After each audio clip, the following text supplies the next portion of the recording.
محمد خير الورى من جاءنا مباشرا شوقي للخير لبشر الياسمي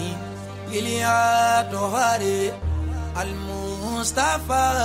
من مندور أطهير المندور يزداد شوقي كلما أيان دراك بنيا ماما. أعوذ بالله من الشيطان الرجيم. بسم الله الرحمن الرحيم. اللهم صل على محمد وعلى آل محمد كما صليت على إبراهيم وعلى آل إبراهيم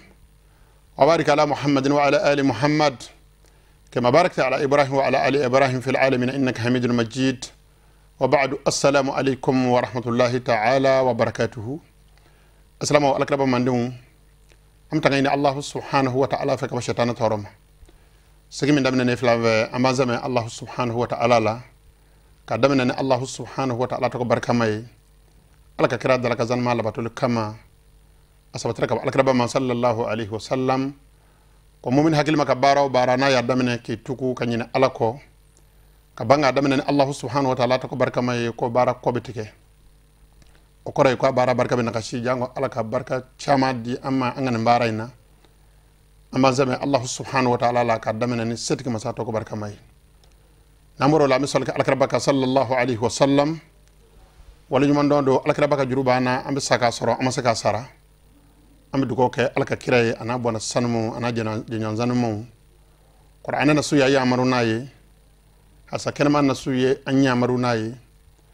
wana tabe Allah subhanahu wa ta'ala ka abara la ni mamini chesir sol kelila alabi ka jela wonye abika Allah haranye sol ko ray ko kaddu ko ke alkarabaka sallallahu alaihi wasallam ana je nyonzana mo sahaba mo nyu mako bla ka je o dewnu mo saw ko ka je o ninu farko ko ka di ala na kirama jango alkara sallallahu alaihi wasallam kan ndinay aka sabati kentle ka bo kenaka mo ka yenu nyey aslama olu ni foli ka kan duko ka kan ka ke olu ye o kofe alakra satama tato itara ka bona utamulo aya bona kalfama alaka basatama ayo bona wu ko bunya ko karama ka duko ke oye o nyinne do alsama foro jama kulufe na moro la mi foli di alsalama chema ana musomama ami Allah subhanahu wa ta'ala deli an yuwaffaqana as-sawaba fi jami'i ma naqulu wa naf'alu wa nas'aluhu kadhalika as-salamata wal afiya ambi ala deli ala kambe sababa ma anga fota ananga ketala ala kangi si barayna Allah subhanahu wa ta'ala kandanga ni barayna. Assalamu hadhihi hiya al-jalsatu thalitha wa salasun niyeski bisaba an sabanay bi'idhnillah subhanahu wa ta'ala ni Allah subhanahu wa ta'ala ka jeye lana fawqa al-minbari minbarul faqih al-maliki 120 ambi Allah subhanahu wa ta'ala deli baray ala ka ke Allah subhanahu wa ta'ala nyeda nyinni baray alsalamo fem yambla ni barayna fekho kala joro ya sababu ye alsalama ya kono fekho ye fembay alsalama ya kono alakra sallallahu alaihi wasallam ya fo amanewni ko hera soro lisira don Allah subhanahu wa ta'ala jomi ngam hera ala bi fekho don dima wal fekho kadhalika min ahammi ulumi o tugo kele do fana fekho ye aywa doni muno ni maka nga haminu ye amba fuye don shidombo dalaneka doni mi hami kabbu doni bo yoro ala na kira yoro katama doni belejele ka fiqhu yode batam ni ko fiqhu o ye qur'an na su famiya tuko nyuma alkaraba sallallahu alaihi wasallam ka sunna famiya tuko nyuma ka diddi tuko nyuma na ka waliya wali tuko nyuma na abi fo donde ma ko fiqhu o de la alimu muhaqqiqu do ay kitabu nyuma la ka kitabu to da ko misbahul faqihi atigi ko aka gafela ako al umru an tahsil kulli ilmin yaqsuru ko alakra mande won ko be ngono je aye kala fa mune ko fen ve ala foka barkada nyimi nyi no ye gindo no bangina ne o de bon hadama de seka doni belejele kala ka shido ishi kono shika dokama nabo chogola fabda abil ahammi ko man nimanye ko kala ngo keri ka hami mi hami ka bo ka teme kala zira tawka adamene ola وذلك الفقه ني نغامو دي مبا في اودي فقه كلاي ما السلام كرنغر لينا مالك بن انسكا كلاندم kadamna la khadar la kata se Cheikh Alluma o de mbang kalamlo kono ya an faw yo bonyamin zoro ya soro no de ye chew dani o de wa kiyama anjigi kanyula o be mo dani o de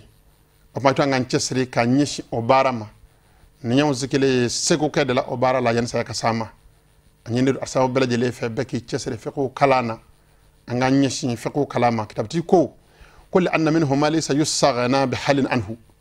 ko gadam munga alebe ne kuma info don shiramo tuloba kana wa kuma yimbi kala ila qiyam saati kata se dum ko de melekeli ma kata se alkama jodoma kuma yimbi kala gafe kono ko munyale blaka kuma info kadaka ko fembe fiqhu kalana mati kari kabo mani la hala sheshi madama islamai ma be kari kabo fani doma ni be fani do kono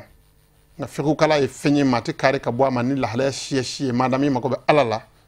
iba faka Allah subhanahu wa ta'ala bato ko nyumana mana kran joko ni asama eto nga damena ya ni ko yamso furla kana na kalande anyeshi aywa fiqhu kalama sel sura dama sel fardana sunna na musahabu akalana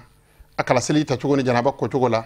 ni nde wajibi bleye furce ka qabla kulli shay'i ka kon fa bela jelenye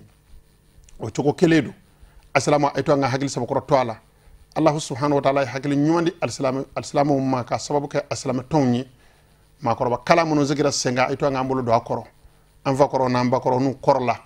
yan saya ko shunya eto nga shinu ye kalama kala jumen sel suran kala ne ko fiqhu kala yan saya ko shunye aka soro ye sel sunna na farda na musahabu shidon o ye sujudu sahwi shidon ni do farla sel ka bidla chugodi ni do yaje abidla chugodi sel jibi ta chugodi janaba bi ko chugodi ni saya do ni nan nje o ya chene apma fiqhu de damine yoroy eto nga hakil sa ko toala o de yambla ka joni ye lakhdarika insha Allah ta'ala amina nay doni lakdar tigi fe mun wara nyonga fe ko kuma kana insha Allah ta'ala ibina belajele me anda amina jwaka bil lisan sharh wal bayani ni wala li dalane alaka barana ko yamma alaka ke aljina saraye ana bal ma alislam belajele wa darsu insha Allah ta'ala al yawma bi walada tabi'un lis sabiqi wa tatimmatun lahu bi walada tukume walada korale la halibi lakdar tigi be tayammamu de ka alkaba sallallahu alaihi wasallam ye sanunya aywa bolo fara min zabati amandeye kabo Allah subhanahu wa ta'ala yoro nabi wele ko tayammamu lakdartigi bo deka abako den nyefwani ay do fwani akiti wala insha Allah ta'ala tomindora ni nyo datoy itloka itloma jo Allah subhanahu wa ta'ala kam mejo ko nyuma no ko ya anima qala an-nazim rahimahullah ta'ala alaka getura Allah subhanahu wa ta'ala ka hinana ako ko la jisun inshuwi aw nahwi al-khashabi wala hasirun aw hashishun aw dhahabi ko ay tayammum fiye abita femin zanve ayo fiye atlalola ko tayammum tsaka ta femunu ngani yoluye adonga fo ko la so tayammum tsaka ta asanve be sharti inshawina atobira na tobira o korey bon hada bade ka bara ya yelema na sorla la sol seliye bokoy ne bara ya yelema ka ba tayammum tsaka ka saveble aw nahwi al-khashabi jiri wo chokola tayammum tsaka ka save wala hasiri debet aywa bo choko kelela halna sorla sebedo tayammum tsaka ka save aw hashishi binya nya bo choko kelela aw dhahabi wal masanu halna sorla sele dum ko loy aywa ninyi aywa fewnye femono ne tayammum tsaka ku save ako wali maridun ha'itun min hajari wa tin ka sahih fi al-mushahiri ko salamiya sharia daka banabato min Allah subhanahu wa ta'ala ya latike adame banadlala alaka kenya di anambal ma al-salama bela jelema ko banadarlo kama alibsaki daleto dilaka ka bolo da kokola ni koko nyi fara kokoy ka taymamuke wa tini absaka aywa taymamuke aywa bokola ni boko kuru takata dama ka sahihi ina fo kene bato bisaka ke chugumina kokola fil mushahiri korofo bangenena ne bajira ka fo khilafu be kuma na don bo no nyonje aka kuma la yini ye anga donga fo ko taymam ka nga ke buguri de la ngani buguri ni aywa adama de ka bara ya yelema o koroy akiti mi aywa ashartu minana aywa taymam tsaka ke asanveble o chuko kele do fana femono vana tedu ngako aywa shia doy taymam tsaka ke o fon zanve aywa ko korofo do aywa fongonyonya be korofo do la don bo ni nyonje no de banabato ni kenebato ka taymam taliye kuko sanve akwale kono mi tamaminga mashuhuri yemmi no ye korfa bangene ye don bo no nyonje o de ko banabato ni kenebato beka kan kuko kola lima sabata min hadis abi jahmi Allah subhanahu wa ta'ala ka gatura alkira baka sahaba cebba mi nabi wele ko abu jahmu o hadsa min lakali kabo aywa alkira ba sallallahu alaihi wasallam annahu tayammama bil jidari ka fo ko alkira sallallahu alaihi wasallam ay tayammum ke ko sanve waya tayammum ba jirana ka fo ko kene ba to ana bana ba to kana nan yedon bo fole nyongo o ba jira ko ma wera be ni mashhuru jira lilani tamano ka ba shi foitola sunan hu tayammum sunnahu kilabti ko wa sunna tajdidu as-sa'id lil yadaini tartibuhu masahuhuma lil mirfaqaini akwa sunna ya ledo tayammum taba aka aywa bukali kurake bukali folo ayo jate ye ka fardaka akwa sunna ya ledo ni bukali folo ke ko ka nyeda gushi ika bukali flana ke lil yadaini teka kala fla jo shil kama tartibuhu tayammum baraw dadali nyonga ko sunna ye masahuhuma lil mirfaqaini kabul kala fla joshi foka se no nguru la ko fanay sunnay aka puma koro ika do nga fota mom sunnay feshiya sabay abala jele sabatira ka alkaraba ma qawlan wa fi'ila aketo ka sahaba kala kergaral yana ammar bun yasir ka hadisa min nanyo lakaliye ode la seli belbel bayta mamuna aketo ka sahaba la doniya ta mamuna aye aywa fedo fo adala ay do ke uyayi sunna sabatira aywa flani nyonje Allah subhanahu wa ta'ala ka ambe sababa ma fadailuhu niyaq mato ya taymam musahabu ka fe munun kanne do taymam kelila utolita chenga ku keka faraka oba chenye akunu diba bismillah an yuqaddima yumnahu wa zahir al muqaddima ako ka kanne do taymam keba ka taymam kelid damene bismillahir rahmanir rahim wa an yuqaddima yumnahu taymam barawla aka kinyan va bla nyefe wa zahiri o chogo kele fanado farkolo famiye kene manay ako kana farkolo sokono naka na farakika bolo kala joshi bolo kokana obey a sokono na fana bey kika kokana joshi folo ka soraka sokono na joshi ko e mustahabu yi wal muqaddima farkolo fanana kika nyefala de baraka folo ka soraka kofela ke o kore ni bi bolo kala joshi ika damine bolo nunguna ka sama kana kofe ni bolo nungu ye nongo ye akofelay ni kunya damene nongo na kana nyefe abse ka foko baraka to ko cejugera doni nga atika tamam cien ma koro yi ka nyefela kana ko cekany na waqiduhu tamam cien fe mo ba cien ni nye aywa olu lakale to yi aqul naqiduhu mithlu alwudu'i wa ma'ah wujudu ma qabla as-salati fi as-sa'a ako tamam cien fe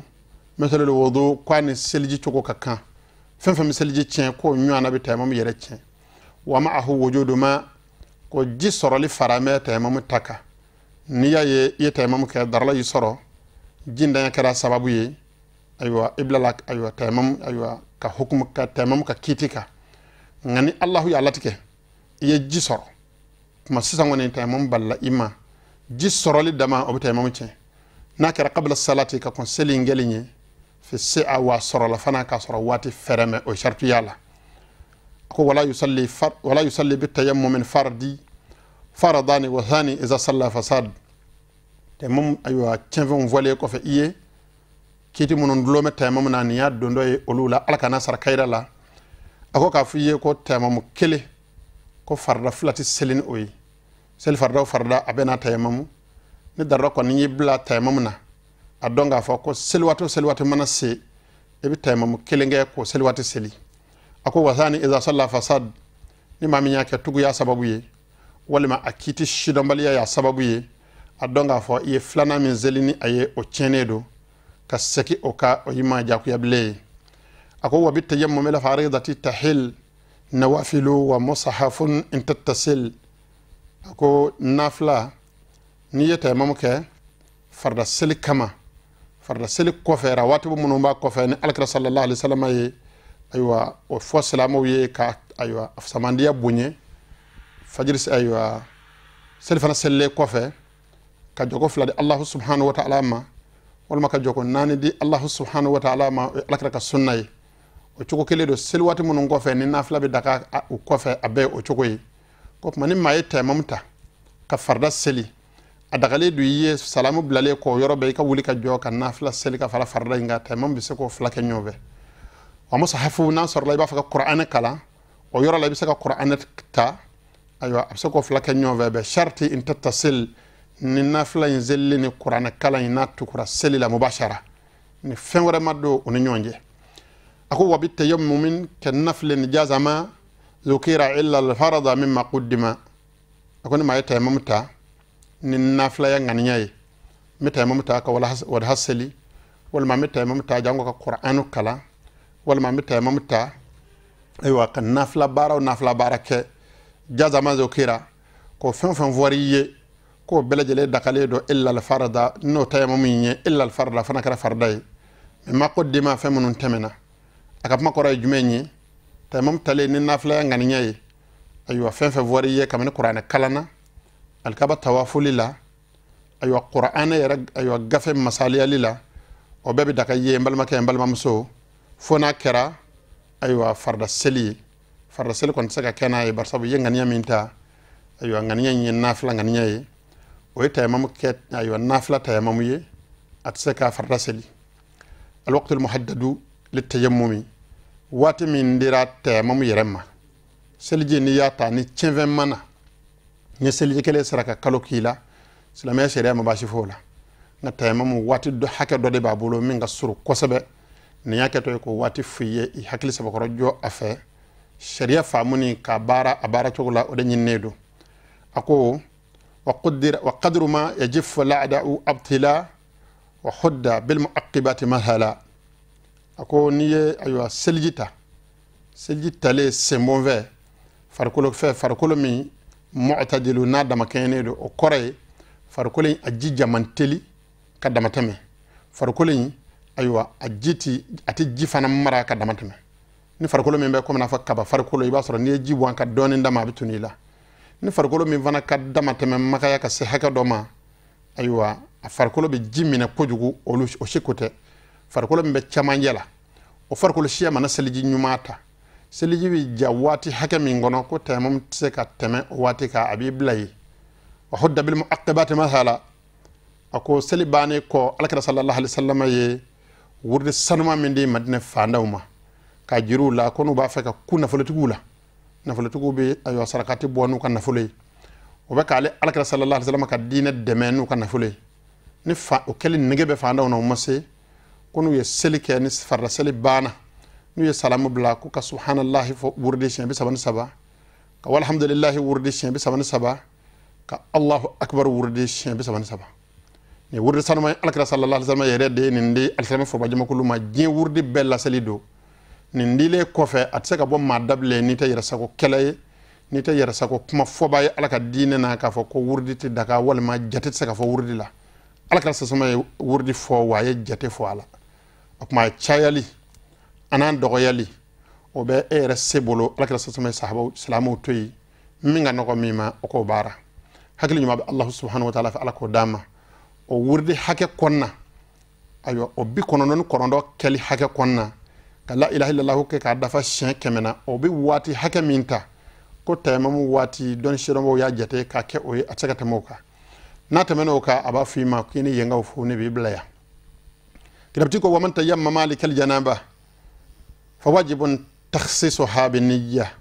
كوني مامي تيممتا جنابك كما جناب النقب إلى جيتي بولو جيمي بي فرقلوكو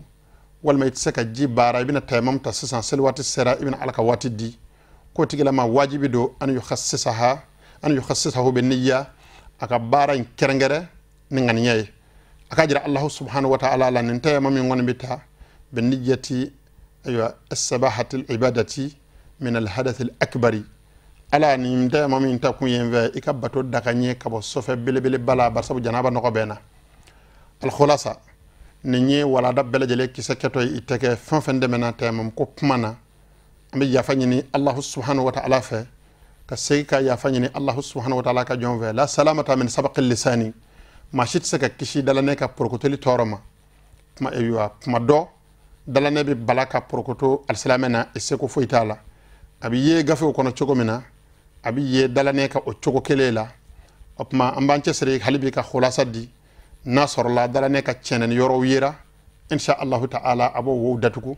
ama sigi ya ko mo ka don ko ngalame ama sigi ya sanni war nyinni kama zikira yande ka ala na ka kira deme jango ala kan deme jena ala kan deme lahara ne nyeyela la ka sorla aywa mbora bokolo mununa nyaye u ka jela bo minede taka daw kuna ka damena maghribu jamana ka kabila mbi wele ko kunta aywa alasali bola maghribu jamana de ka maroko jamana u ka jela bo minede daw kuna ka murtani jamana ceci ka do mallaya foy kundu fe fo ala ka dine ka kalanga shidon ka mo kalala ka boliso ci ka misiru jo ka sigi ka kalamblo dele ka mo sama ku nyeshi alama nana sor allah subhanahu wa ta'ala hinenula ka barka doni ndo ula o barka doni ne fana nata le do wala ala kan ne fana deme nga tama unnofe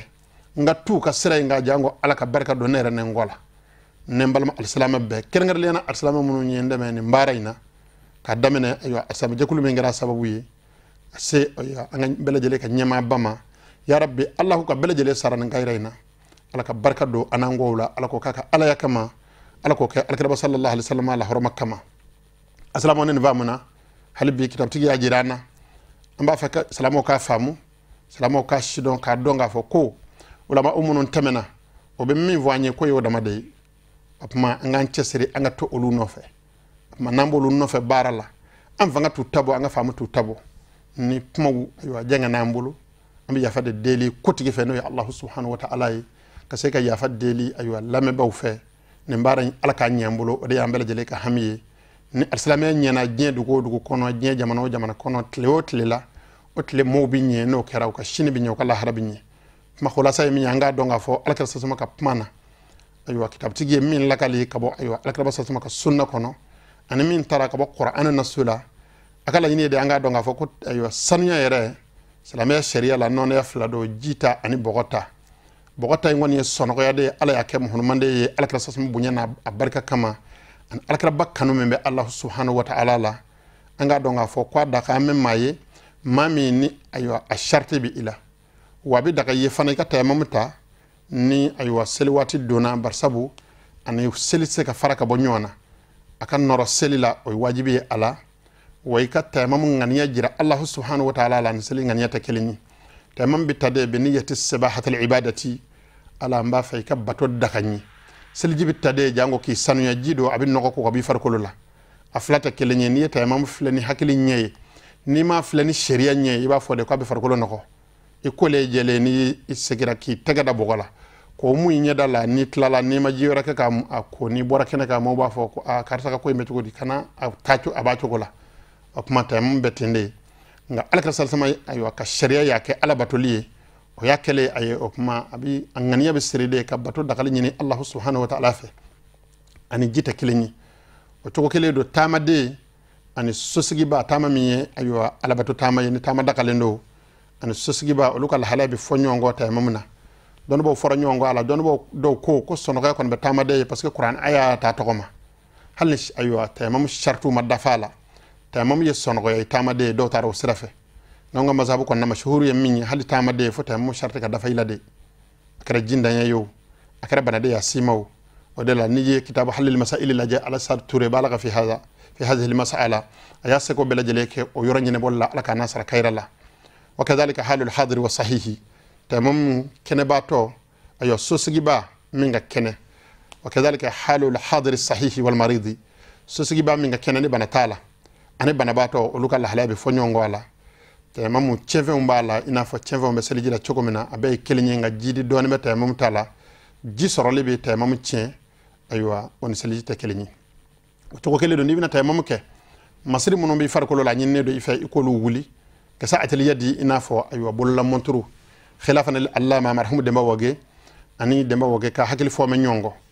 دم وجه ما كان يراها من زينة الرجال فم بيويلك بولا منترو دم وجه كنت أيه كفوكو تشوكا مصري دودو ولا عادة حسنة وفق الشريعة أما يفنا كفول لا دنيمان دو كان الشريعة ببين والله سبحانه وتعالى أدرى وأعلم الله سبحانه وتعالى دبي أكيندو ala ya shere an suraka o fornyo ngonna kosabe fa ngam mena pmain zamana ka se don bo ma heji keneka ala ya deme ay tien soro yoro chamana ma famba ayo tiende ama ka pmai sababay o kama bolla montru doni ale ko nyaaye na kunye ere ko de ka ngabla du fa kono de ni mako jora la ibabo ka laje nga do yaaye ko ladani ayo annafa kama absaka siri bolola am Allah subhanahu wa ta'ala deli Allah subhanahu wa ta'ala kambe sababa ma hakili nyuma be Allah subhanahu wa ta'ala fa ala ko dama o choko kele do bolla montru kofe masiri bi bolola chafara musoka bolola kan nan neke min dakale do chawye no do walma alislam muso do masiri wera be aywa ibolo fanwere anyinne do ko lubo masiri be nyedala anyinne do ko bela jele bo ka sorka tamamta hakum sifatuhu ni tamam yere kechuko yi aye beki nyi aywa i hakili dayele ka fleka chenye ne bena tamamta tamam sharti dafale ko ila wati donné aywa ibe laben seli yere fe foyte ible fo ga do seli kono ibe sorka sigi ka tamam ta fin ni farado walma bina ta bugur la ibe boga dala kanye ki bolo fla da boga la comme alkaraba ya bolo fla da boga la tugumina ka goshi ka nyaka boala ka nyeda joshine ay nyeda fa bele jele ni nyeda fa be joshi katla ibe sey ka bukale ko flana ke ka soro ka tege laje tege ko natla me fla bolo ngonu ngono na ani tege ba soko kono na aywa tege yere kenemana ana sokonna ibe jija ko lu donga bo nyona ibe tege da aywa itege ko kana ibo da bolo ngonu ngonna na ka sama ka sefo no ngurula katla ka yelema ka tege kala kono na ko da tege ba soko konna na ka soro ka sama kana bolo ngonu ngubala buguri mimbola ibo ke ka bolo ngonu chebo ni choko ina ibin no mambolo fana ke o choko kele ka sama fo no ngurula ka yelema ka konna da tege soko konna na aywa ka sama fo ka bo ka bolo ngonu ngumba buguri ke ka bolo ngonu chebo ni tlala ni na atita misirla wa atita sokono mbo fi o fama de ebe wuli ki jo yorobe ibe seli korta choko nyumana Allahu akbar ni dondo seli kono ni farda bana ni wurde bima ibe teliya ko damene ni qur'ana kalam bima ibe teliya ko damene na sorla aywa nafla seli bima ibe teliya ko damene afonde ma ko tamam yara kafiya min zabatira alhamdulillah rabbil alamin anga mazhabula anga aywa sharia kitabu kono ambe mazhabu ko fwala halibbi ka alislamu aywa ladi ka bato keki jo yere kun kolola ishitabo ika famu tabo ka tugu aywa mazhabu doko o kera wajibi amma barsabu anga famu doko yado doko yade ya sababu yi wanga don ba nyema belejele don ku nyemunon labo fo ma kumba jikiya ka fa munu zira mazhabu tigiyama o belejele sirana nimbay nyomu kaka Sheikh al-Islam Ibn Taymiyyah anaka kalade Ibn al-Qayyim al-Jawzi ani aywa o tuko keledo don shidon ba chama Imam Qurtubi Imam Suyuti aywa Imam Abu Yusuf ani ibe doni ba fen don ati abi surnya yere ikana doni ba ye fiyo miya alimu rasikhuye doni sabatile tigiye fo ka sorla abaka mawqifu jirila aka pumawla abaka mazhabu jirila Sheikh al-Islam Ibn Taymiyyah anaka kalani Ibn al-Qayyim al-Jawzi hanbali tasra mudu ubo fo ka gafe bele jelela te sira wona to maliola o to kele de Imam Qurtubi nako ngo aba jira ko ale Maliki mai كذلك إمام السيوطي نابمنا باجري لقال الشافعي ماي إمام أبو يوسف باجري لقال أيوة حنفي قال إمام أبو حنيفة كلامني ندون الشدة كوني نون لبوكا سي حكمينا نو سرا كاتو نون زونا كان مبارنجي من يندو أنفع دمانغا سبالي كاتو نونغو دزاكو كي دشو بني على كديننا كدان سكو على كرا صلى الله عليه وسلم يلغوشي أي لاجلك كبواما التخطي أمام العلماء غلو في الدين كبارات دونبو نيفه دزاكو دو ديننا ودلا على كرا بس سما كو هلك المتنطعون دزاكو بو هلكيرا دزاكو بو هلكيرا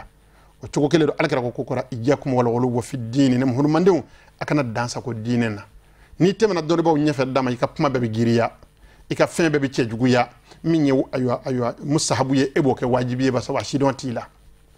minye lada bara nyumanye eboke bid'a ba sawa shidon tila ni nyinne do anve nga saki don baw kanze do don baw sena sabarala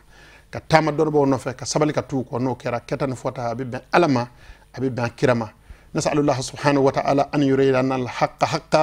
wa yarzuqana ittiba'ah ambi ala deli ala ka cien jirana kan deme angamine wala batala wa yarzuqana shanaba ambi allah subhanahu wa ta'ala deli kan galo jirana ko ni ngalo ni nganyere yoro jenyana allah subhanahu wa ta'ala ko kaka ala yakama ala ko ala karba sallallahu alaihi wasallam abuna baraka kama barakallahu li wa lakum fil qur'an al azim wa fi hadith nabiyhi al karim innahu huwa as-sami'u al alim ربنا اتنا في الدنيا حسنه وفي الاخره حسنه وقنا عذاب النار سبحان ربك رب العزه عما يصفون والسلام على المرسلين والحمد لله رب العالمين محمد خير الورى من جاءنا مباشرا شوقي للخير لبشري الياسمي للياتهاري المصطفى من مندوري أطهير المندوري يزداد شوقي كلما أيان دراكو بنيا ماما